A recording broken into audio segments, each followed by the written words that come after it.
បាយរីករាយនៅពេលដែលខ្ញុំបានមកមើល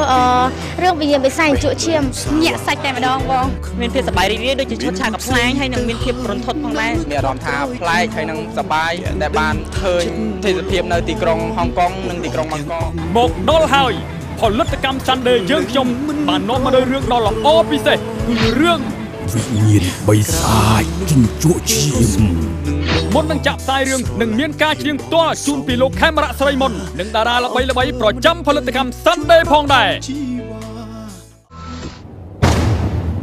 ព្រោះតែសេចក្តីស្នេហាធ្វើឲ្យមនុស្សពីរនាក់ខ្លាចជាបិសាចជំជក់ឈាមវិញ្ញាណតៃហោងព្រាយអសូរិកាយ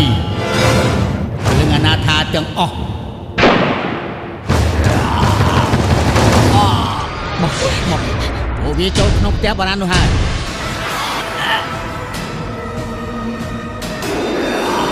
តែភាពយន្តខ្នាតធំ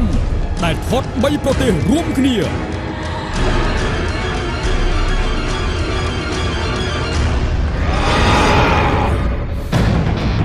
ហេតុអីក៏ឯងមិនស្ដាប់ខ្ញុំសុខចិត្តកាត់បន្ថយយកខ្លួនឯង10ឆ្នាំ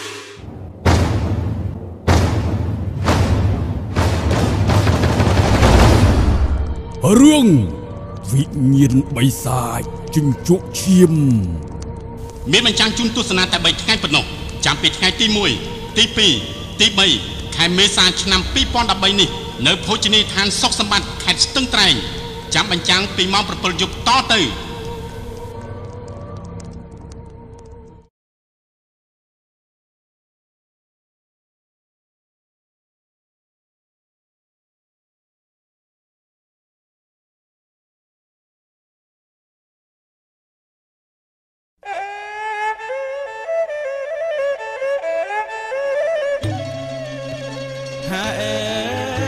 ប្រាសាទ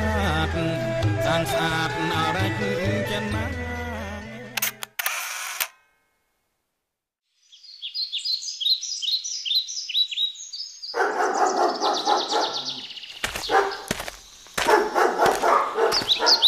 បាយ